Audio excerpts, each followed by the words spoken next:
안녕하세요. 네, 반갑습니다. 자, 오늘 조건 기한 들어갈 차례죠.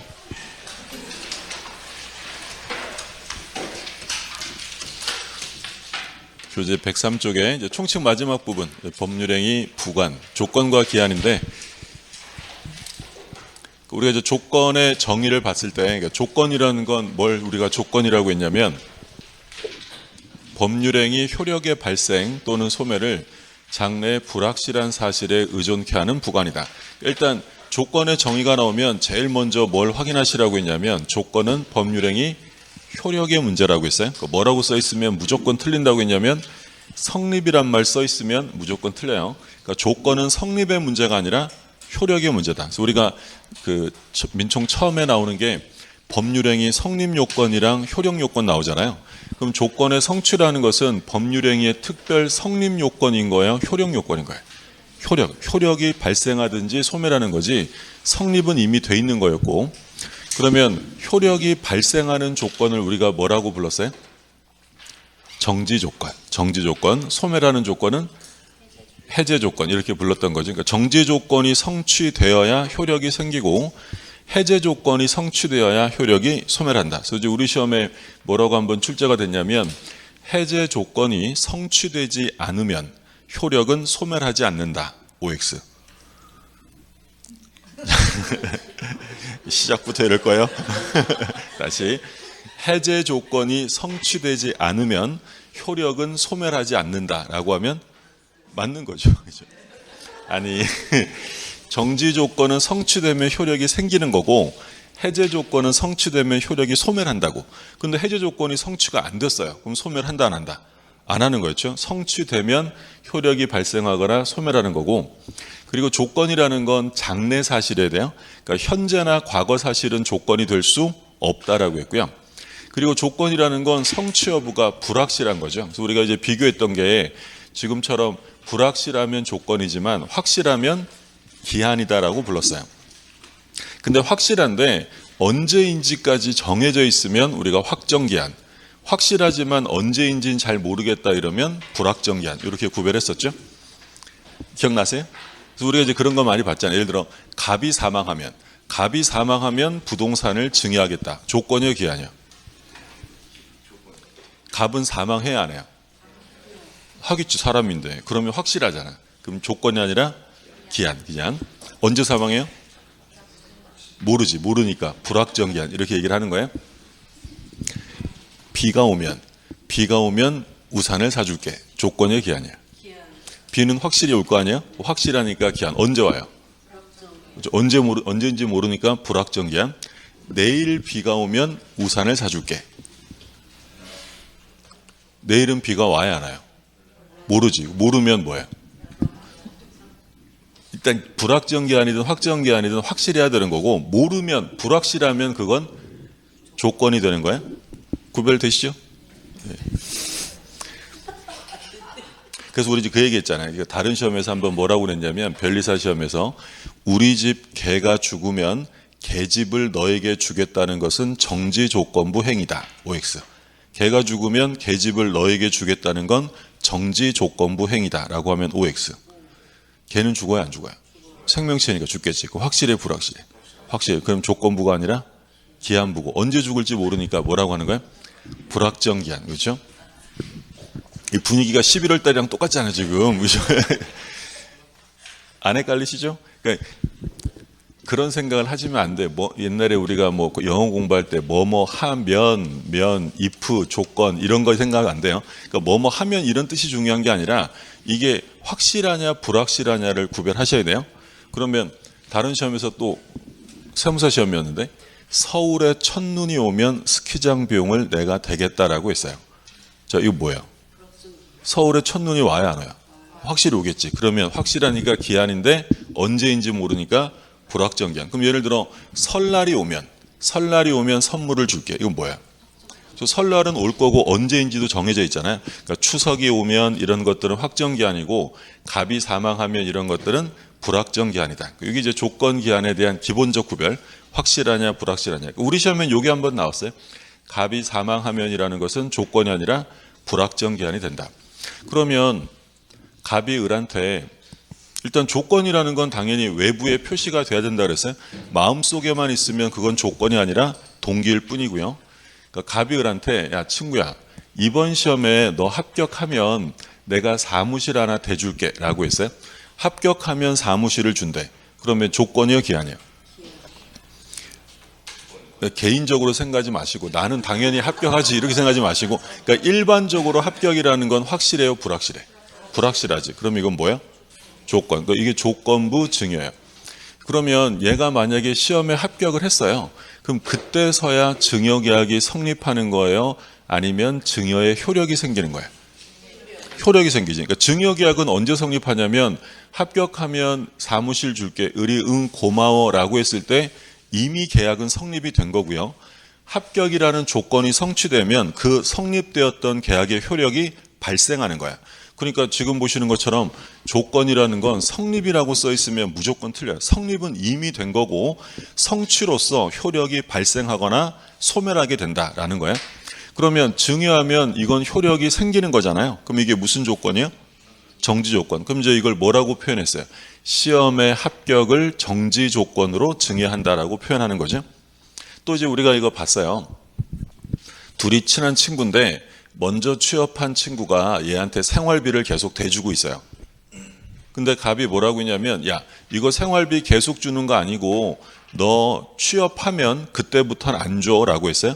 그럼 취업한다는 조건이 성취되면 생활비 증여의 효력이 발생해요? 소멸해요? 소멸하지. 그럼 무슨 조건이에요?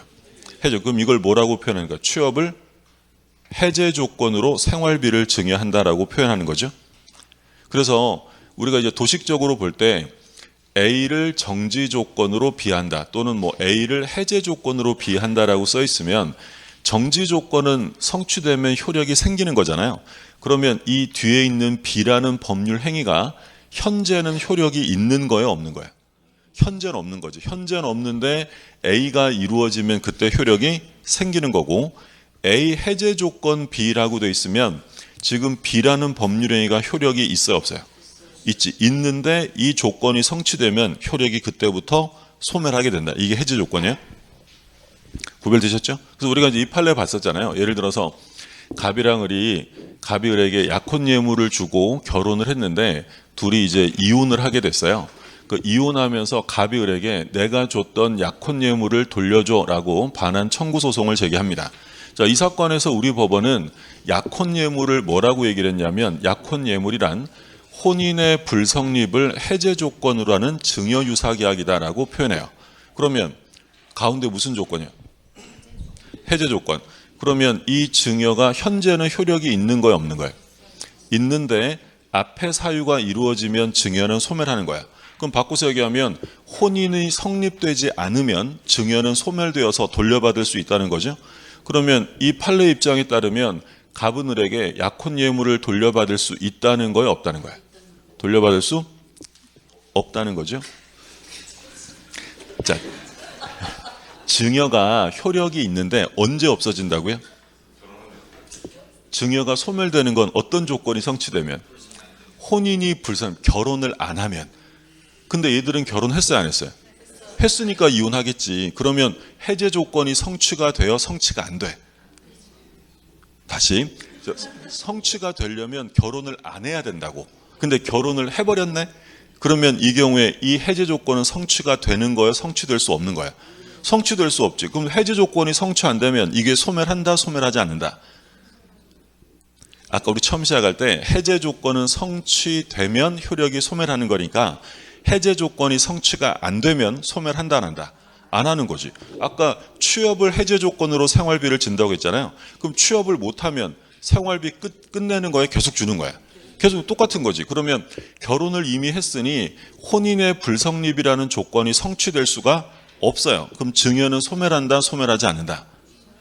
소멸하지 않는 거지. 그럼 돌려달라고 할 수가 없다라는 거야. 예. 오늘도 힘든 하루가 될 것 같죠?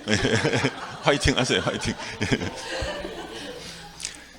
자, 두 번째. 갑이 을이랑 소유권 유보부 매매를 했어요. 그러니까 이제 우리가 소유권 유보부 매매라는 건 할부 거래 같은 거, 소유권을 누구한테 유보해 두고 매도인에게 유보해 두고 사는 거예요. 그러면 이 을이 이 고급 시계를 소유권 유보부 매물로 매수했는데 현재 12개월 할부로 샀는데 한 달치만 돈을 냈어요. 그럼 소유자는 여전히 누구죠? 매도인에게 소유권이 유보돼 있어요. 그러면 을이 소유권을 취득하는 때는 언제겠어요? 대금을 다 내야죠. 그러면 이건 대금 완납을 정지 조건으로 취득하는 거예요? 해제 조건으로 취득하는 거예요? 그렇죠. 정지 조건이겠죠. 그죠? 예. 정지 조건을. 그러니까 이게 무슨 말이에요? 그러니까 지금 대금을 완납하면 소유권이 없어지는 거예요? 생기는 거예요? 그럼 무슨 조건이에요? 당연히. 정지 조건이. 그러니까 효력이 생기면 정지 조건이고 없어지면 해제 조건이다라는 거예요. 자, 이거 다 틀렸던 분들 이제 마지막 기회가 남았어요. 자, 뭐 중요한 판례인데 갑이 을이랑 첩계약을 하면서 첩계약의 대가로 부동산을 증여합니다. 근데 이제 어떤 조건을 달았냐면 부첩관계 종료를 해제 조건으로 증여한다라고 했어요. 그럼 첩관계 종료를 해제 조건으로 증여한다는 건 이게 무슨 의미냐? 가운데 일단 무슨 조건이 있어요? 해제 조건. 그러면 이 증여는 현재 효력이 있는 거예요, 없는 거예요? 이건 성취되면 효력이 없어지는 거죠. 그러면 효력이 지금 있는 거 없는 거예요? 있어야 없어질 거 아니야. 지금은 있는데 언제 없어진다? 을이 나 더 이상 첩관계를 유지하지 않겠어 라고 하면 증여는 소멸되어 다시 가져가겠다는 거예요. 그럼 부첩관계 종료를 해제 조건으로 증여하면 이 조건은 유효다 무효다? 이건 반사회적 조건이에요. 불법 조건이 부착된 거고요. 그러면 이 불법 조건이 부착되면 조건만 무효예요? 법률 행위, 증여도 무효예요? 전부 다 무효예요. 항상 조건 파트에서는 조건만 분리해서 무효다라는 말 써 있으면 무조건 틀려요. 조건뿐 아니라 행위까지 모두 다 무효가 된다. 그럼 이게 왜 반사회적 조건이냐면 만약에 이 조건이 유효라고 하면 이 의뢰하는 사람이 첩관계를 끝내려면 이 아파트는 가져도 돼요? 돌려줘야 돼? 종료를 해제 조건으로 증여한단 말이에요. 그럼 이 조건이 유효하다면 첩관계가 끝나면 증여는 소멸되는 거니까 을이 가져도 돼요? 돌려줘야 돼? 돌려줘야 돼. 그러면 이 조건이 유효라고 하면 을이 첩관계를 끝내는 게 쉬워져요? 어려워져요? 이 사람은 첩관계를 끝내고 싶어도 뭐 때문에 못 끝내는 거야? 부동산 때문에. 이거 끝내면 돌려줘야 되거든. 이건 반사회적 조건이에요. 그럼 만약에 부첩관계 종료를 정지 조건으로 증여한다라고 표현해 볼까요? 그러니까 해제를 뭘로 바꾼 거예요 지금? 정지. 그럼 뜻이 완전히 반대가 되죠? 그러면 이건 지금 증여가 효력이 있는 거예요, 없는 거예요? 없는 건데 언제 생겨요? 끝내면. 그럼 우리가 앞에서 공부할 때 첩관계를 단절하면서 생활비나 양육비 이런 거 받기로 하면 유효다 무효다? 유효죠. 그러면 부첩관계 종료를 정지 조건으로 증여한다라고 써 있으면 이건 유효예요, 무효예요? 유효하다라는 거죠. 그 단어 하나 차이로 뜻이 완전히 반대가 되는 거예요. 그러니까 첩관계 종료를 해제 조건으로 증여한다라고 하면 반사회적 조건으로 전부 다 무효. 그럼 이게 전부 다 무효가 되면 갑은 돌려받을 수 있다, 돌려받을 수 없다? 돌려받을 수 없죠. 이게 반사회적 무효는 뭐가 적용된다? 불법 원인급여가 적용되니까 돌려받을 수 없게 되는 거예요. 그러니까 이게 이제 정지 조건과 해제 조건에 대한 개념이에요. 이해되셨어요? 제가 뭐 기본 강의할 때 그 얘기도 있잖아요. 제가 아들한테 아들아 80점 받아오면 이번 시험에서 80점 받아오면 게임기 사줄게. 정지 조건이 해제 조건이야? 80점 맞으면 게임기를 사준다 그랬잖아요. 그럼 정지 조건이지. 그럼 80점 취득을 정지 조건으로 게임기를 증여하겠다 이런 얘기죠. 근데 예를 들어 바꿔서 이럴 수도 있죠. 아들이 게임기를 사달래. 제가 사줬어요. 사주면서 뭐라 그러냐면 너 갖고 놀아. 갖고 노는데 너 이번 시험에서 80점 못 받으면 아빠가 회수한다 라고 했어요. 그러면 80점 취득을 무슨 조건으로 하는 거예요? 해제 조건으로 증여하는 거예요. 일단 증여를 하되 80점을 못 맞으면 미만으로 맞으면 같은 걸 다시 가져가겠다. 이게 바로 무슨 조건이에요? 해제 조건이 되는 거예요. 자, 그래서 이제 조건의 개념이 나옵니다. 그러니까 조건이라는 것은 법률행위 효력의 발생 또는 소멸에 관한 것이고 뭐라고 써 있으면 무조건 틀린다고요? 성립이란 말 써 있으면 무조건 틀려요. 자, 그리고 조건이라는 것은 불확실한 장래 사실에 의존케 하는 거고요. 확실한 것은 기한이지 조건이 아니다라고 했어요.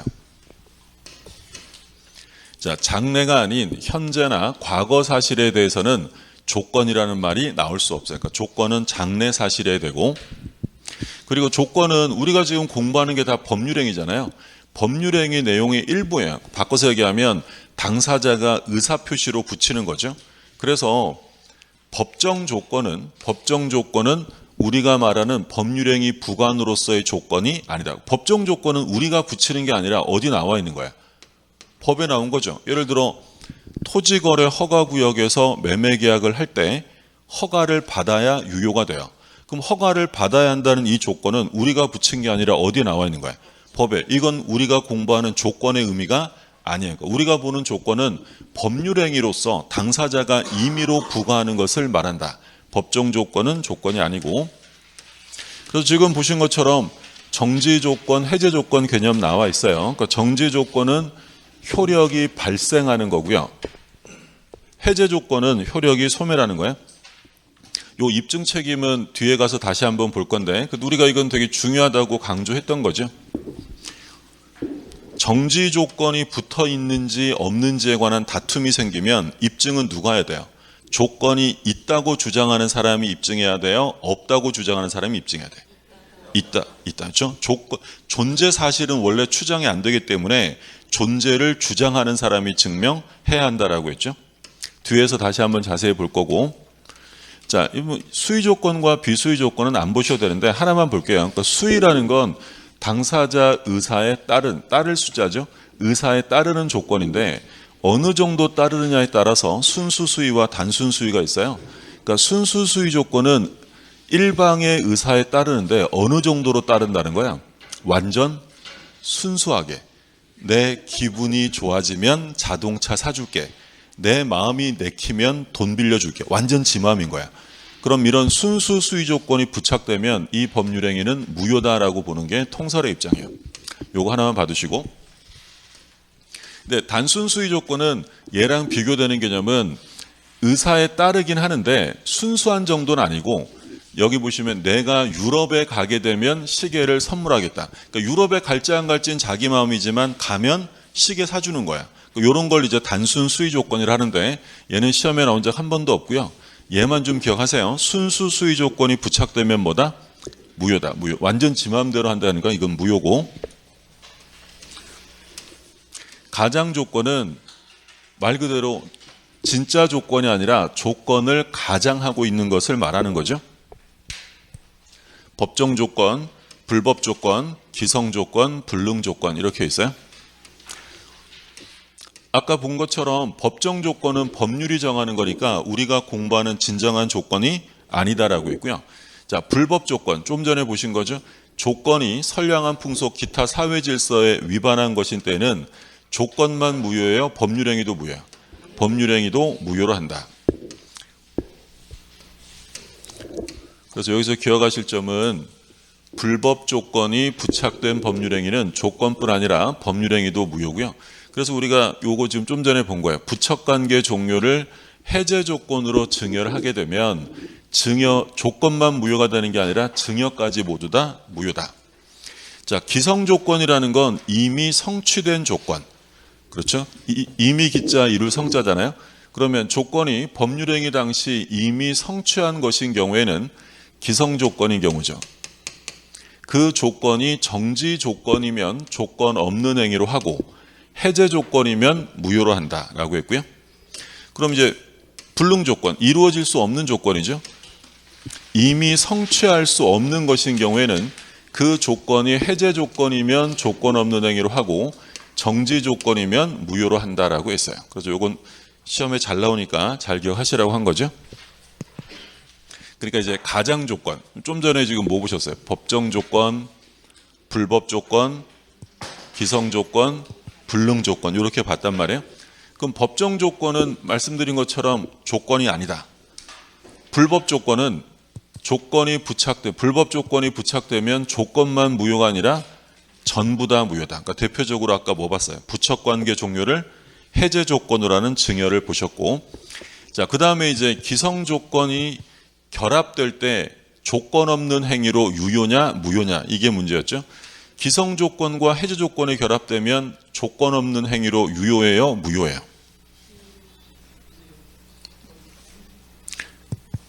무효, 유효, 무효. 이렇게 봤단 말이에요. 그래서 우리가 이거는 시험에 거의 매년 나온다 그랬어요. 그래서 이건 그냥 뭐 우리가 물론 이론 강의, 기본 강의할 때는 이게 왜 무효가 되고 조건 왜 유효가 되고 이걸 사례를 들어 하나하나 다 설명을 했단 말이에요. 보람을 느끼진 못하지만 다 했어 다. 근데 그건 그 왜 수업하면서 뭐라고 했냐면 의미는 중요하지 않다. 그냥 바로 이거는 시험에 나오면 거의 뭐 5초 컷으로 찍고 넘어가야 돼요. 그래서 우리가 기, 해, 무, 불정, 무 이렇게 하기도 하고 기성 조건이면 플러스였어요, 마이너스요? 플러스. 성취된 거예요. 불능이면 마이너스. 해제 조건이면 효력이 소멸하는 거니까 마이너스고 얘는 생기는 거니까 플러스. 마이너스 플러스. 우리 곱하기 했잖아요. 그래서 플러스 마이너스 하면 마이너스 무효고 기성 조건이 정지 조건이면 플러스 플러스예요. 그럼 플러스 플러스면 플러스 유효가 되고 그 다음에 마이너스 마이너스면 여기서 고비를 맞으시면 안 돼요. 마이너스에 마이너스 곱하면 뭐가 되는 거예요? 플러스가 되는 거고 마이너스 플러스 곱하면 마이너스죠.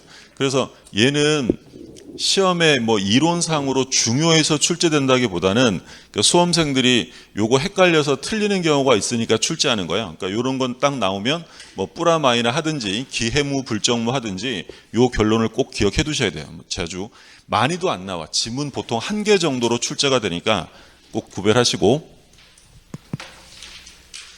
그 얘기 다시 한번 나와 있고 그러면 이제 조건을 붙일 수 없는 행위, 그러니까 다른 말로 하면 이제 조건과 친하지 않은 행위라고 부르는데 조건을 붙일 수 없는 건 제일 대표적인 게 뭐가 있었냐면 단독행위. 단독행위에는 조건을 붙일 수 없죠. 단독행위는 합의하야 하는 게 아니라 일방적으로 하는 거잖아요. 그럼 일방적으로 하는데 거기에 조건 같은 것까지 붙여버리면 상대방의 지위가 더욱 불안정해지기 때문에 붙여서는 안 된다. 그래서 조건을 붙일 수 없어요. 그럼 일단 조건을 붙일 수 없는데 조건을 붙이면 조건만 무효예요? 법률 행위도 무효예요? 당연하죠. 조건에서는 조건만 무효라는 거 없어요. 전부 다 무효예요. 붙이면 조건과 법률 행위 전부 다 무효가 됩니다. 그러면 대표적으로 조건을 붙일 수 없는 게 뭐였어요? 단독행위. 단독행위에는 조건 붙이면 안 되고 그리고 또 확실성을 요구하는 가족법상 행위에 조건을 붙이면 안 돼요. 근데 이제 시험은 뭐 우리 가족법은 시험 범위가 아니니까 여기서 계속 나오는 거죠. 그러면 단독행위에 조건을 붙일 수 없는데 왜 붙일 수 없다고 했냐면 상대방에게 불리하기 때문이에요. 그러면 예외적으로 허용되는 경우는 단독행위를 하더라도 상대방에게 이익만 되는 단독행위에는 조건을 붙일 수 있죠. 그럼 상대방에게 이익만 되는 단독행위는 뭐가 있을까? 대표적으로 채무면제, 유증 이런 게 있죠. 유증이나 채무면제는 상대방에게 이익만 되니까 붙여도 된다. 친구야, 이번 시험에 합격하면 1억 원 채무 면제다. 자, 그럼 채무 면제라는 단독행위에 시험에 합격하면이라는 조건을 붙였어요. 그러면 친구에게 불리해요? 그래도 이익이에요. 이익이죠. 이익만 주는 행위는 붙여도 상관없어요. 상대방에게 이익만 주는 행위에는 붙여도 된다. 두 번째는 상대방에게 좀 불리하더라도 상대방이 뭘 해주면 동의.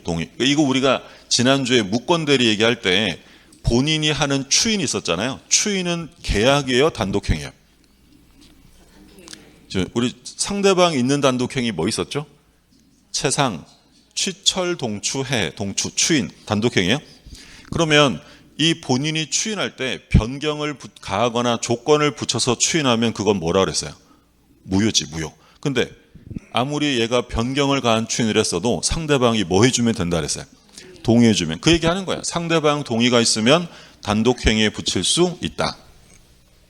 그러면 계약은요, 혼자 하는 게 아니라 합의에 합의. 그럼 계약의 경우에는 조건을 붙일 수 있을까 없을까? 있죠. 그래서 우리 시험에 뭐 나왔냐면 저당권 설정 계약에 조건을 붙일 수 있다. OX. 저당권 설정 계약할 때 조건을 붙일 수 있다. 맞죠? 계약이잖아요. 계약. 계약이면 합의해야 하는 거니까 합의가 되면 붙여도 상관없는 거야. 그렇죠? 그럼 또 작년에 작년 이제 간평에서 뭐가 나왔냐면 우리 그 유치권 공부했어요. 유치권은 강행 규정이에요. 포기할 수 있어요. 포기할 수 있지. 그럼 그때 시험에 이제 뭐가 나오냐면 유치권 포기 특약에 조건을 붙일 수 있다라고 출제했어요. OX. 그죠? 이 특약은 약정 합의해야 하는 거죠. 그럼 합의해야 하는 건 조건을 붙여도 돼요. 근데 지 혼자 하면서 지 마음대로 조건을 붙여서는 안 된다라는 거야. 근데 되는 건 상대방에게 이득이 되는 경우엔 가능하고 상대방이 동의했을 때 되고 판례 하나 뭐 있었냐면 소위 정지조건부 해제가 가능하다라는 거야. 그럼 정지조건부 해제라는 것은 지금은 해제 효력이 있는 거야 없는 거야? 정지조건부 해제라는 거 효력이 없는 거죠. 없는데 정지조건이 성취되면 그때 효력이 생기는 것을 정지조건부 해제라고 하겠죠. 어떤 사건이냐면 갑이랑 을이 매매 계약을 했는데 을이 중도금을 약정일에 안 줘요. 그럼 이건 이행 불능이에요, 지체예요? 중도금 안 주는 것 지체죠. 그럼 바로 해제한다, 최고해야 된다. 최고해야죠. 그래서 얘가 한 달을 주면서 뭐라고 했냐면 최고 기간 내 불이행을 정지 조건으로 해제하는 거야. 그럼 최고 기간 내 불이행을 정지 조건으로 해제한다면 지금은 해제 효력이 없지만 최고 기간 내 돈을 안 주면 해제 효력이 생기는 거야. 그러면 지금 보시는 것처럼 최고 기간 동안 안 주면 별도의 의사를 표시하지 않고 조건 성취로 해제가 된다라고 지금 조건을 붙인 거예요. 그러면 이게 이 을 채무 불이행자에게 불리한 것으로 볼 수 있느냐? 우리 판례는 그렇게 볼 수 없다. 지금 누가 약속을 안 지킨 거야? 을이 약속이 안 지켰고, 그리고 결정적인 건 한 달 안에 이행을 할지 안 할지를 누가 결정할 수 있는 거야? 자기가 결정할 수 있는 거지. 그럼 이건 결코 얘한테 불리하다고 볼 수 없기 때문에 이러한 정지조건부 해제도 가능하다라는 게 판례예요. 얘가 시험에, 얘도 시험에 한번 나왔고 얘도 한번 출제가 됐었고요. 그리고 이제 가족법상 행위는 뭐 기본적으로 조건을 붙일 수 없겠죠. 뭐 해주면 결혼할게 이런 것들은 무효입니다. 근데 이제 가족법상 행위 중에서 재산적 성질이 강한 거 뭐 있었냐면 유언. 유언을 할 때는 조건을 붙일 수 있다. 이건 법률로 인정을 해줍니다. 얘는 좀 참고사항이고 중요한 건 단독 행위에는 조건을 붙일 수 없고요. 예외적으로 붙일 수 있는 경우가 어떤 경우인지는 꼭 기억을 해 두셔야 됩니다. 자, 볼게요. 단독 행위에는 조건을 붙일 수 없다. 단독 행위는 행위자의 일방적 의사에 따라 효과가 생기기 때문에 조건을 붙이면 상대방 지위가 불안해져서 안 된다는 거죠. 그럼 기억하실 점은 예외입니다. 예외는 좀 조심하시고 채무의 면제 또는 유증과 같이 상대방에게 이익만 주는 경우 이때는 되고요. 두 번째는 상대방의 뭐가 있으면 동의가 있으면 돼요. 그리고 정지조건부 해제 좀 전에 설명드린 거죠. 그래서 일정 기간을 정하여 기간 내 이행이 없을 때는 계약을 해제하겠다는 의사표시한 경우 이게 바로 정지조건부 해제고 이건 가능하다라고 봅니다. 자, 가족법상 행위는 뭐 참고로 보시고 유언엔 조건을 붙일 수 있고 그 다음에 이제 조건의 성취와 불성취의 의제요. 1항에 보시면 조건의 성취로 인하여 불이익을 받을 당사자가 신의 성실에 반하여 조건 성취를 방해한 때는 상대방은 그 조건이 성취한 것으로 주장할 수 있다. 그래서 중요한 건 의제 시점이죠. 의제 시점은 방해가 있었을 때예요. 방해가 없었더라면 조건이 성취되었으리라 추산되는 시점이에요. 추산되는 시점이었죠. 그죠? 그러니까 우리가 이제 그 얘기 했었잖아. 예를 들어서 어떤 회사에서 사장이 직원한테 우리 회사에서 5년간 근무하면 아파트, 직원용 아파트를 사준대요. 그럼 5년간 근무하면이라는 조건이 성취되면 불이익을 받을 사람은 사장이에요, 직원이에요? 사장이지. 직원은 좋은 일이잖아요. 그럼 직원은 열심히 일을 해요. 4년이 넘어가니까 위기감을 느낀 사장이 부당해고시킵니다. 그럼 사장이 무슨 짓을 한 거냐면 조건이 성취되면 자기가 불이익을 입을 것 같으니 신의 측에 반하여 조건 성취를 방해한 거예요. 그럼 직원은 뭐라고 주장할 수 있다? 이 조건은 성취된 거다. 아파트 사내라 할 수 있다는 거예요. 근데 아파트 사내라라고 주장할 수 있는 시점은 부당해고 즉시겠어요? 5년은 돼야 돼. 5년. 그러니까 방해가 있었을 때 즉시가 아니라 그 방해가 없었더라면 조건이 성취되었으리라 추산되는 시점이다라는 거예요. 여기 보시면 요거 중요하고요. 이때 조건이 성취되는 것으로 의제되는 시점은 이러한 신의 측에 반하는 행위가 없었더라면 조건이 성취되었으리라 추산되는 시점이다. 그럼 여기 이제 뭐라고 써 있으면 틀린다고요? 방해 즉시라고 써 있으면 틀려요. 즉시가 아니라 추산되는 시점이다. 그리고 여기서 말하는 방해라는 것은 꼭 고의에 의한 경우만이 아니라 과실에 의한 경우도 해당된다. 그러니까 과실도 포함한다라는 점 조심하시고, 요거는 이제 최신 판례, 방해 행위가 없었더라도 성취 가능성이 현저히 낮은 경우에까지 포함되는 건 아니다. 그러니까 방해를 안 해도요, 성취 가능성이 매우 낮아. 그럼 이런 경우에는 방해가 있었다고 해서 성취를 주장할 수는 없다라는 거죠. 무슨 말씀인지 되겠어요? 그러니까 예를 들어 제가 친구한테 야, 너 이번 시험에 합격하면 내가 1억 원 줄게 라고 했어요. 그러면 이 조건이 성취되면 제가 불이익을 입을 사람이잖아요. 그래서 제가 시험 못 가게 묶어버렸어요. 시험장에 못 가게. 그럼 제가 방해한 거죠. 그러면 친구는 조건이 성취된 거야 라고 주장할 수 있다. 이게 이조문이에요. 근데 이 친구가, 제 친구가 시험 보기 일주일 전에 최종 모의고사를 봤는데 평균 12.5가 나왔어요. 그러면 안 묶어놔도 시험에 합격해 못하죠. 그런 경우까지 주장할 수 있는 건 아니다. 그러니까 최소한 어느 정도 가능성이 있어야지 가능성이 현저히 낮은 경우까지 포함되는 것은 아니다라는 게 최신 판례예요. 불성취 의제는 반대죠. 이번에는 성취가 되면 이익을 받을 것 같으니까 반칙을 써서 조건을 성취시킨 거야. 그럼 상대방은 이건 성취라고 해요? 성취가 아니라고 주장해요? 성취되지 않은 것으로 주장할 수 있다라는 거죠. 아까 얘기한 것처럼 아들아 80점 받아오면 게임기 사줄게 이랬더니 게임기를 받고 싶어서 만약에 시험장에서 아들이 부정행위를 했어. 컨닝을 했대. 그럼 제가 야 이거 조건이 성취된 거야 라고 하겠어요? 성취 못한 거라고 하겠어요? 못한 거다. 그렇죠? 그거 같은 얘기예요. 그 다음에 이제 조건부행의 효력인데 이건 두 가지로 나눠요. 성취되기 전, 확정되기 전이랑 후로 나누는데 148조 보시면 조건 있는 법률행위 당사자는 조건의 성부가 미정인 동안 아직 확정이 안 됐어도 조건의 성취로 생길 상대방의 이익을 해하지 못한다. 이걸 이제 뭐라고 부른 거야? 법조문에 침해 금지. 그러니까 요거는 이제 소위 소극적 보호야. 그러니까 조건부 권리는 확정되진 않았지만 기대권 내지 희망권으로 보호 대상이 되기 때문에 침해하지 마세요라고 규정하는 거고요.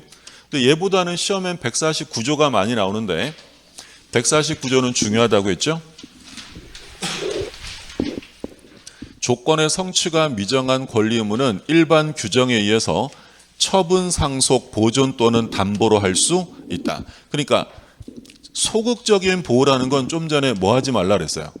침해하지 마. 이건 이제 건들지 마라는 소극적인 보호고 그걸 넘어서서 적극적으로 조건부 권리 자체를 뭐 할 수 있다는 거야. 처분, 상속, 보존, 담보로 할 수도 있다라는 거예요. 그러니까 이제 시험에 나오면 뭐라고 되겠어요? 조건부 권리는 확정된 후에야 처분할 수 있다라고 하면 OX. 틀려. 조건부 권리 자체를 처분할 수도 있다라는 거죠. 그래서 우리가 그 얘기 했었잖아요. 우리 예를 들었던 게 제가 친구한테 합격하면 1억 원 줄게. 그러면 친구가 지금 가지는 채권은 확정 채권이에요? 조건부 채권이에요? 조건부 채권. 근데 그 친구가 그 1억의 조건부 채권을 다른 사람에게 팔 수 있어요? 없어요? 걔가 뭐라고 하냐면 제가 1억 원의 조건부 채권이 있는데 이거 5천만 원에 팔게요 라고 합니다. 그러면 여러분들 사실래요? 안 사실래요? 걔 상태 좀 봐야지. 걔 시험 막 모의고사가 맨날 90점이 넘어. 그럼 제가 5천만 원의 그 조건부 채권을 사서 합격하면 저한테 얼마 달라고 하면 되는 거야. 1억 받으면 되는 거지. 떨어지면 꽝이고. 그게 조건부 권리예요. 얼마든지 처분할 수 있어요. 그럼 기한부 권리 처분할 수 있어요? 없어요? 기한부 권리는 뭐야? 예를 들어 제가 친구한테 야 내년 1월 1일 날 1억 줄게라고 했어요. 그럼 이건 조건부의 기한부예요. 기한부지. 살 수 있어? 없어요? 있죠. 이건 조건부 권리보다 훨씬 좋은 거잖아요. 그러면 1억짜리면 한 8, 9천에 사야지. 그걸 이제 우리가 시중에서 뭐 한다 그래? 깡한다 이런 말 하잖아요. 그렇죠? 그런 얘기예요. 그렇죠? 그 다음에 조건 성부 확정 후의 효력이에요. 정지 조건은 효력이 생기는데 언제부터 생겨요? 성취한 때로부터 생깁니다. 그럼 성취한 때로부터라는 건 뭐가 없다는 거예요? 소급효가 없다. 그럼 만약에 지문에 정지 조건이 있는 법률행위는 법률행위 성립 시부터 효력이 생긴다라고 하면 OX. 법률행위 성립 시부터 생긴다고 하면 이건 뭐가 있다는 거죠? 효력, 소급효가 있다는 거지. 법률 행위 시부터 이렇게 써 있으면 틀려요. 이건 뭐가 있다는 걸 의미한다고요? 소급효. 그러니까 조건이 계약이 성립하고 나중에 조건이 성취될 거 아니에요. 그럼 효력이 생기는 건 성취된 때지 성립했을 때로 소급하는 게 아니다라는 거고. 자, 그다음에 해제 조건은 효력을 잃는다. 소멸하는데 얘도 역시 언제부터요? 성취한 때로부터. 소급효가 없어요. 자, 근데 사망을 보시면 당사자가 조건 성취 효력을 성취 전에 소급하게 할 의사를 표시한 때는 그 의사에 의한다. 그럼 정리하면 조건은 원칙적으로 성취에 있어서 효력이 소급효가 있어요? 없어요? 원칙은 없어요. 효력이 없어. 근데 예외적으로 당사자가 의사 표시하면 특약을 하면 소급효가 인정될 수도 있다. 근데 절대로 소급효가 인정 안 되는 게 있었어요? 뭐 있었어요? 기한. 그러니까 우리가 비교했던 게 기한이죠. 기한은 절대로 소급효가 인정되지 않는다. 여기 보시면 주의할 점은 뒤에서 설명할 기한. 얘는 특약으로도 소급효를 인정할 수 없어요. 기한은 절대적 비소급효. 그러니까 우리가 기한은 두 종류가 있었죠. 시기가 있었고 또 뭐 있었어요? 종기. 시기는 효력이 생기는 때고 종기는 효력이 끝나는 때지. 그럼 예를 들어 1월 1일부터 12월 31일까지 임대차 하기로 했다면 1월 1일이 뭐가 되는 거예요? 시기고 12월 31일이 종기예요. 얘는 절대로 소급효를 줄 수가 없어요. 여기에 소급효를 줘버리면 이미 기한의 의미가 상실돼. 예를 들어 내년 1월 1일이 시기인데 그걸 오늘로 소급해버리면 그건 이미 시기가 아닌 게 돼버려요. 그래서 기한은 절대로 소급효가 없다는 점 비교해 두시고, 자, 공통점. 조건과 기한은 둘 다 소급효가 있어요, 없어요? 둘 다 없어요. 둘 다 없는데 차이점은 조건은 특약으로 소급효를 줄 수 있고요. 기한은 절대로 소급효가 인정되지 않습니다. 자, 그리고 아까 조건이 있는지 없는지는 누가 입증하는 거냐면 조건의 존재를 주장하는 자, 다투는 자가 입증하는 거고요. 성취 사실은 누가 입증한다 그랬어요? 다투는 사람이 불성취를 증명해요? 취득하려는 사람이 성취를 증명해? 성취한 사람이죠. 조건이 성취되었다는 사실은 권리를 취득하고자 하는 측에서 입증 책임이 있습니다. 그러니까 이제 우리가 봤던 판례가 이거였어요. 갑이 을한테 물러나세요. 직위에서 스스로 물러나시면 부동산을 증여할게요 라고 했어요. 그럼 물러나면 증여한다는 건 정지 조건이에요? 해지 조건이에요? 물러나는 게. 정지 조건. 물러나면 부동산 뺏는다는 거야? 준다는 거야? 준다. 그럼 정지 조건이에요. 그럼 직위에서 자진 사퇴를 정지 조건으로 증여하는 거야. 그냥 주는 게 아닙니다. 뭐가 달려 있어요 지금? 정지 조건. 그럼 이게 조건이 있냐 없냐에 관한 다툼이 생겼대요. 누가 증명해야 돼? 정지 조건이 있다는 건. 권리를 취득하려는 사람이 조건이 없음을 증명해야 돼요. 다투려는 사람이 조건이 있음을 증명해야 돼. 다투는 사람 바꿔서 얘기하면 조건의 존재를 주장하는 사람이 야 이거 그냥 주는 거 아니야. 조건이 있는 거야 라고 증명해야 돼요. 그럼 갑과 을 중에 누가 증명하라는 거야? 갑. 얘가 야 이거 그냥 주는 게 아니라 조건이 있는 거야 라는 사실을 증명해야 돼요. 그러면 이제 을이 받고 싶으면 뭘 증명해야 돼? 조건이 성취. 그럼 조건의 성취 여부는 누가 증명하냐면 권리를 취득하려는 자가 조건이 성취되었음을 증명해야 돼. 그럼 얘가 입증해야지. 구별되었어요? 우리 시험에 나왔던 지문이요. 정지 조건에 있어서 효과 발생을 다투려는 자가 조건의 불성취를 입증해야 한다라고 출제했어요. OX. 효과 발생을 다투려는 자가 불성취를 입증한다. 그럼 여기서 보면 갑이랑 을 중에 성취 여부를 누가 입증하라는 거야? 요 표현에 따르면 다투는 사람이 누구예요?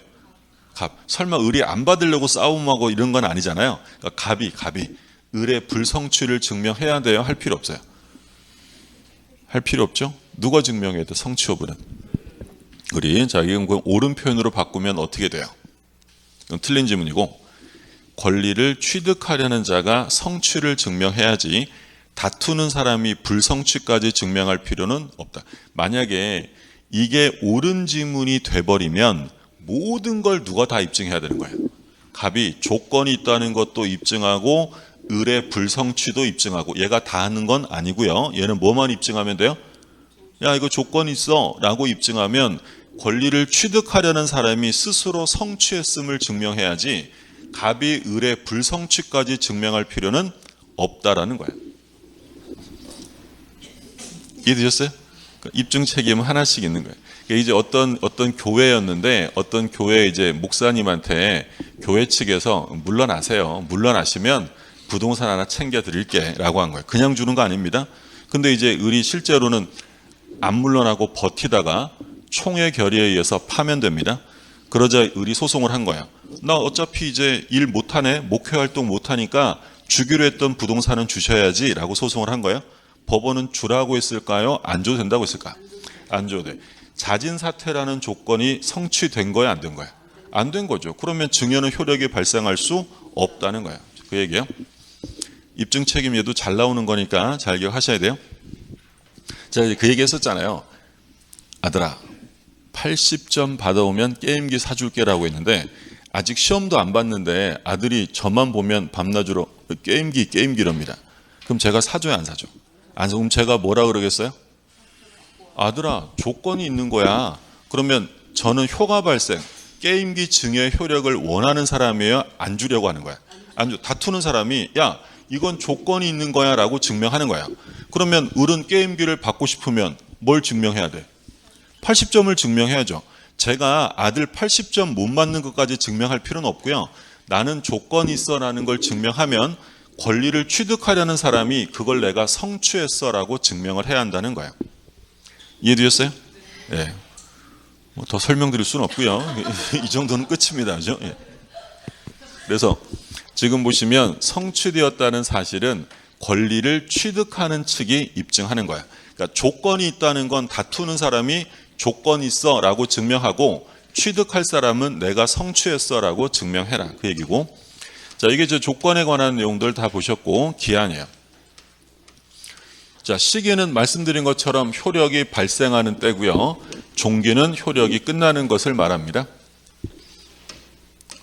뒤에 이제 조문 다시 한번 보시고, 자, 나머지는 같아요. 조건을 붙일 수 없는 건 모두 붙일 수 없냐면 기한도 붙일 수 없고, 기한 도래 전의 효력, 조건이랑 똑같아요. 148조와 구조를 그대로 갖다 씁니다.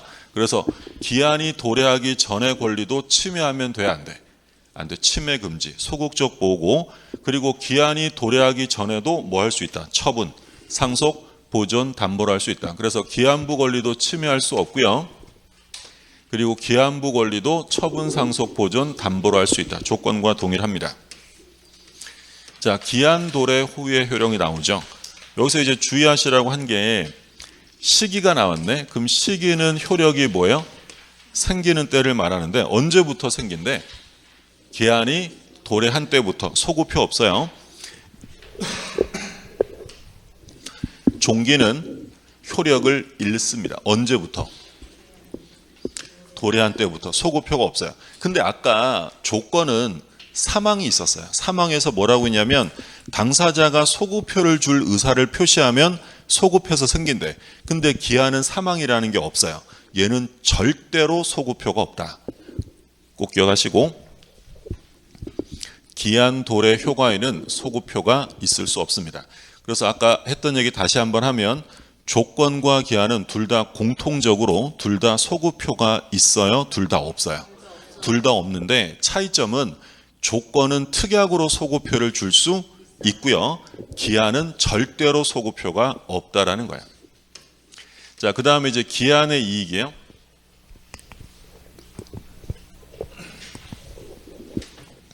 갑이 을한테 1년간 돈을 빌려줬고요.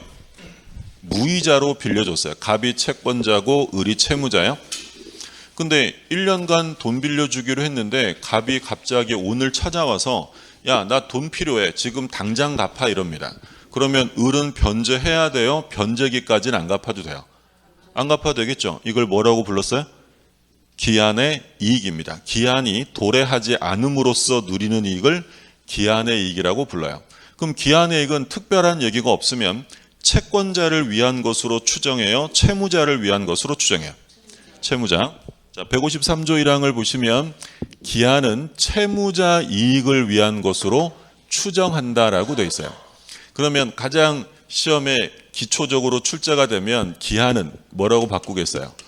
채권자 이익을 위한 것으로 추정한다. 이러면 틀리는 거고, 시험이 좀 지저분하게 나오면 기한은 채무자 이익을 위한 것으로 본다라고 출제해요. 본다라고 하면 틀립니다. 이건 간주 규정이 아니라 추정 규정이에요. 이건 간주할 정도는 아니고 법률행위 유형에 따라서 이익을 누리는 사람은 달라집니다. 자, 기한의 이익은 자기가 누리는 거니까 뭐 할 수 있어요? 포기할 수 있고요. 근데 포기하는 건 좋은데 상대방에게 피해를 주면 안 되니까 포기해서 상대방에게 피해가 생기면 손해배상을 해야 됩니다. 자, 얘가 채권자고 얘가 채무자예요. 그럼 무이자 소비대차는 기한이익을 누구만 누리는 거야? 얘는 무슨 이득이 있어요? 없어요? 없지. 그러면 이건 채무자만 기한이익을 누리는 거야? 원칙은 채무자를 위한 것으로 추정한다. 뭐라고 써 있으면 틀린다고요? 이제 채권자나 본다라고 써 있으면 틀려요. 그러면 무이자 소비대차는 뭐 얘는 아무 이득도 없다. 채무자만 누려요. 근데 이제 법률행위에 따라서 채권자만 누리는 경우도 있어요. 예를 들어 이제 대표적인 게 뭐였냐면 무상임치계약이에요. 무상임치. 그러니까 임치계약은 뭐였죠, 이거? 뭐 하는 계약이야? 보관계약. 그러면 물건을 맡길 권리 있는 사람을 임치인이라고 부르고 보관해 줄 의무 있는 사람을 수치인이라고 불러요. 그러니까 저 창고업 같은 거 공짜로 해주는 거예요. 그러면 갑이 을에게 1년 동안 물건을 공짜로 맡길 수 있다면 이익은 누구한테만 있어요? 갑한테만 있지 물건 보관 의무자인 수치인에게는 이익이 없는 거야. 근데 공짜가 아니라 매달 돈을 받기로 했대. 보관료를. 그럼 기한이익은 누구한테 있어요?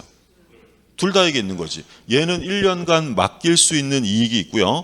얘는 매달 돈을 받을 수 있잖아. 근데 공짜면 얘는 아무 이익이 없는 거야. 그럼 예를 들어 이자부 소비대차.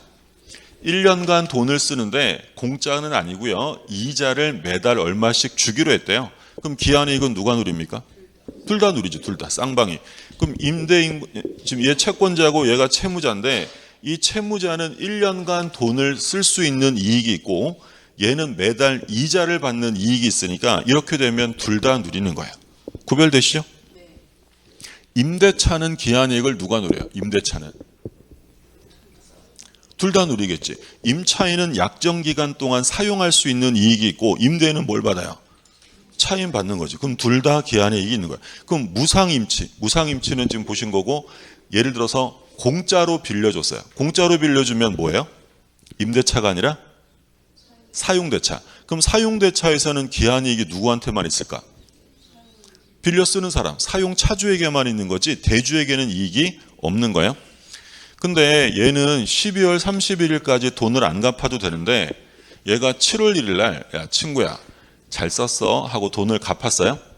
그럼 얘는 12월 31일까지 안 갚아도 되는데 7월 1일 날 갚았다는 건 얘는 지금 뭐 한 거야? 기한이익을 스스로 포기한 거야. 포기. 그러면 기한이익을 포기하면 이 경우에 이 채권자에게 피해가 있어요? 없어요? 없죠. 그러면 손해배상은 나올 수 없죠.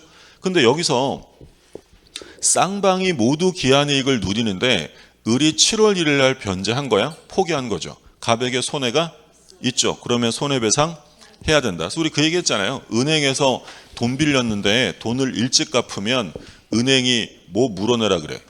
중도상환 수수료 물라 그러잖아요. 자기들의 기한이익이 침해당했다는 거야. 그래서 만약에 지문에 상대방에게도 기한의 이익이 있다면 이를 포기하지 못한다라고 하면 OX. 포기할 수 있어요. 대신 뭐는 해주고, 손해배상 해주고. 그래서 기한이익을 갖는 사람, 채권자만 가질 수도 있고요, 채무자만 쌍방 모두 가질 수 있다. 특별한 거 없으면 기한은 채무자 이익을 위한 것으로 추정이 됩니다. 따라서 채권자를 위한 거면 채권자가 증명해야죠. 기한이익은 포기할 수 있어요. 근데 포기해도 상대방의 이익을 해서는 안 된다.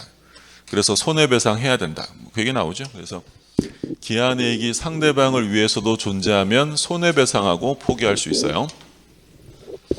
그 다음에 기한이익의 상실이에요. 그러니까 얘는 포기가 아니라 상실이네. 그럼 포기랑은 느낌이 좀 다르죠. 포기는 스스로 하는 느낌이지만 상실은 스스로 하는 게 아니라 당하는 느낌이에요.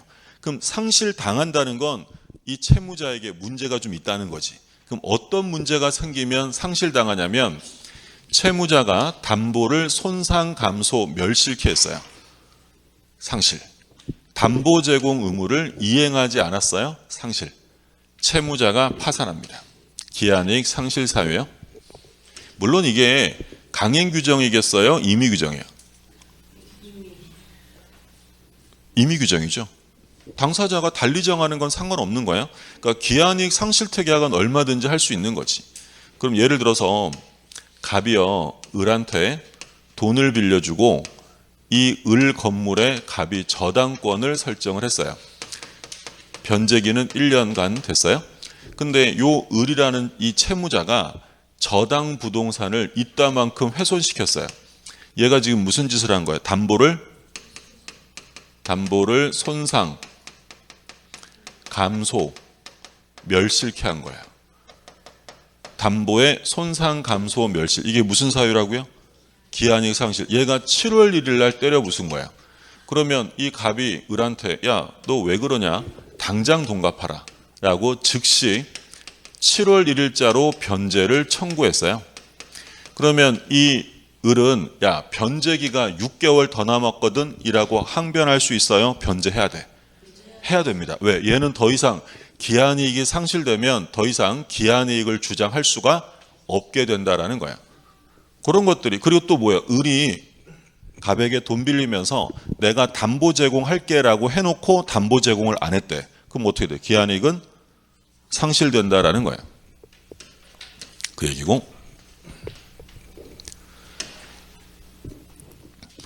기한이익이 상실되면 채무자는 더 이상 기한이익을 주장할 수 없다. 지금 몇 가지 보신 거예요? 세 가지. 담보의 손상, 감소, 멸실. 두 번째는 담보 제공 의무를 이행하지 않았을 때. 세 번째는 채무자가 파산했을 때. 세 가지예요.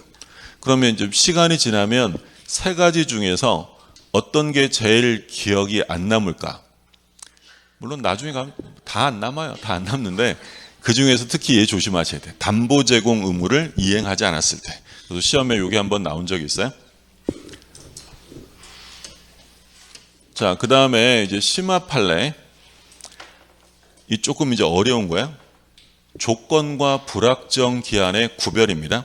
그러니까 이제 우리 판례가 뭐라고 얘기를 하냐면 부관에서 제시한 사실이 발생하지 않았을 때, 부관에 표시된 사실이 발생하지 않았을 때 채무를 이행하지 않아도 된다면 이게 조건일까요? 불확정 기한일까? 야, 합격하면 내가 뭐 줄게 라고 했는데 부관에서 제시한 사실이 발생하지 않았다는 건 합격한 게 아니라 뭐 한 거야? 떨어진 거야. 그럼 내가 그 뭔가를 주기로 했던 걸 안 줘도 된다면 그건 조건이다, 불확정 기한이다. 그게 조건이다. 그렇죠? 예. 근데 표시된 사실이 발생한 때는 물론이고 반대로 발생하지 않는 것으로 확정된 때에도 채무를 이행해야 한다면 그건 조건이 아니라 뭘로 본다? 불확정 기한을 정한 것으로 본다라는 게 판례예요. 그럼 불확정 기한을 정했어요. 불확정한 사실이 발생한 때를 기한으로 정한 경우에 그 사실이 발생한 때는 물론이고요. 그 사실의 발생이 불가능하게 된 때에도 기한은 도래한 것으로 본다라는 것이죠.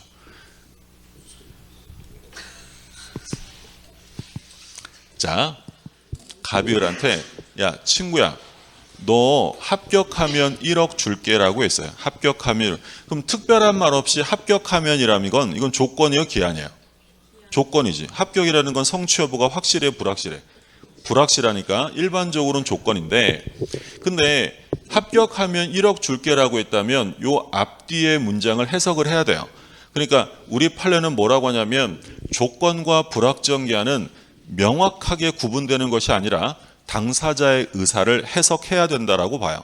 그럼 만약에 이게 진짜 조건이었대. 얘가 시험에 떨어지면 1억 줄까 안 줄까? 안 주죠. 그게 조건인 거야. 아들아 80점 받아오면 게임기 사줄게. 못 받아오면 준다 안 준다? 아니 그게 순수한 조건이에요. 그래서 여기서 제시한 사실이 발생하지 않았을 때 갑에 1억 채무가 없다. 안 줘도 되면 그게 뭐라고요? 조건이에요. 근데 이게 이루어지지 않아도 1억 원을 줘야 한다면 그건 뭐다? 불확정 기한이야. 시험에 합격이라는 불확실한 사실을 기한으로 정한 거야. 이게 무슨 얘기냐면 원래 갑이 을에게 원래 1억 줄 게 있어요. 채무가. 근데 을이 갑한테 야 너는 내 돈 1억을 도대체 언제 줄 거냐? 그랬더니 갑이 아이 너 합격하면 줄게 라고 했어요. 떨어지면 안 줘도 돼요? 줘야 돼요? 줘야 돼요. 그러면 시험에 합격이라는 불확실한 사실을 기한으로 정한 거지 이건 조건으로 봐서는 안 된다라는 거야. 이건 변제기를 유예한 것에 지나지 않는 거야. 이해되셨어요? 자, 이거 마침 이해하신 거고 틀리면 다시 또 첩도해야 되고. 자, 갑이 을에게 임대차를 해줬어요. 그럼 얘가 이제 보증금을 줬겠지. 근데 이 갑이 을에게 보증금을 언제 돌려주기로 했냐면 이 임대물이 타인에게 제3자에게 임대되면 그때 보증금을 빼주겠다고 약속을 했어요. 자, 이게 다른 사람에게 임대되면 보증금을 돌려주겠다라고 했으면 이건 조건일까요? 불확정 기한을 정한 걸까요? 그렇죠. 지금 타인에게 임대되면이라는 이 부관이 발생하지 않으면, 그러니까 임대가 안 되면 갑의 보증금 반환 채무가 없어져요? 그대로 있어요? 그대로 있지. 그러면 이건 뭘 정한 거예요? 불확정 기한을 정한 거예요. 그럼 기한은 언제 도래합니까? 여기서 보면 기한 도래 시점이 언제예요? 타인에게 임대되면 기한 도래한 거니까 보증금 빼줘야 돼. 근데 만약에 불가능하게 됐어요. 이 건물이 화재로 전소됩니다. 다 탔어. 그러면 임대된다는 게 불가능해졌죠. 그러면 뭘로 봐야 된다? 기한이 도래한 것으로 보아야 한다라는 거야. 좀 전에 뭐라 그러냐면 불확정 기한을 정했을 때 그 사실이 발생한 경우는 물론이고 그 사실의 발생이 불가능하게 된 경우에도 기한은 도래한 것으로 봐요. 그럼 여기서 사실이 발생했다는 건 여기서 뭘 말하는 거예요? 임대가 됐다는 거예요. 그럼 기한 도래지. 근데 그 사실의 발생이 불가능해졌어요. 그럼 이건 뭘 말하는 거예요? 플러스 소실되었을 때요. 그럼 이 경우에도 기한은 도래한 거니까 다 탔으면 보증금 언제 빼줘야 돼? 지금 빼줘야 되죠. 그게 지금 이 얘기예요. 불확정 기한을 정한 경우에 그 사실이 발생한 때는 물론, 그러니까 임대가 된 경우는 물론이고 그 사실의 발생이 불가능하다. 다 탔을 때도 기한은 도래한 것으로 보아야 한다라고 했죠. 중요한 판례였고. 이해되셨어요? 네. 자, 그러면 우리 기한이익 상실 특약은 당사자들이 할 수 있는데 이거 정지조건부냐 형성권적이냐라고 물으면 뭐라 그랬어요? 그러니까 이제 요거 두 가지가 있어요. 기한이익 상실 특약은 정지조건부 특약이랑 형성권적 특약으로 대별되는데 정지조건부 특약이라는 것은 조건이 성취가 되면 의사표시를 해야 돼요? 안 해도 돼요? 안 해도. 조건은 성취로서 효력이 생기는 거잖아요. 근데 형성권적 특약이라는 것은 형성권은 뭐가 있어요? 뭘 형성권이라 그러죠? 단독행위. 단독행위를 권리의 종류로 형성권이라고 하잖아요. 취소권, 해제권, 추인권 이런 거. 그럼 형성권은 의사표시를 안 해도 효력이 생겨요? 해야 돼? 해야죠. 사기당했다고 저절로 소멸되는 게 아니라 취소해야 소멸될 거 아니에요. 그러면 정지조건부 기한이익 상실특약이라는 것은 의사표시를 요구하지 않고 당연상실되는 걸 말해요. 근데 형성권적 특약은 당연상실이에요, 의사표시가 있어야 돼. 있어야 돼. 이 차이점이에요. 제가 친구한테 돈을 빌렸어요. 1월 1일 날 빌렸고 변제기는 12월 31일이었습니다. 근데 제가 돈 빌리면서 친구랑 어떤 특약을 했냐면, 내가 만약에 2달치 이자를 못 내면 기한이익은 상실하는 것으로 하자라고 특약을 했어요. 여기까지 드셨죠? 그러면 만약에 이게 정지조건부 특약이라면 제가 2달치 이자를 못 내면 친구가 상실의 의사를 표시해야 돼요? 당연상실이야. 당연상실이고, 이게 만약에 형성권적 특약이라면 의사표시가 있어야 한다는 거예요. 그러면 특약이 없으면 둘 중에 어떤 것으로 볼 거냐라는 게 이제 문제가 된 거죠. 우리 판례는 의사표시가 있어야 된대요, 없어도 된대? 있어야 된다. 우리 판례는 형성권적 특약으로 추정한다는 거야.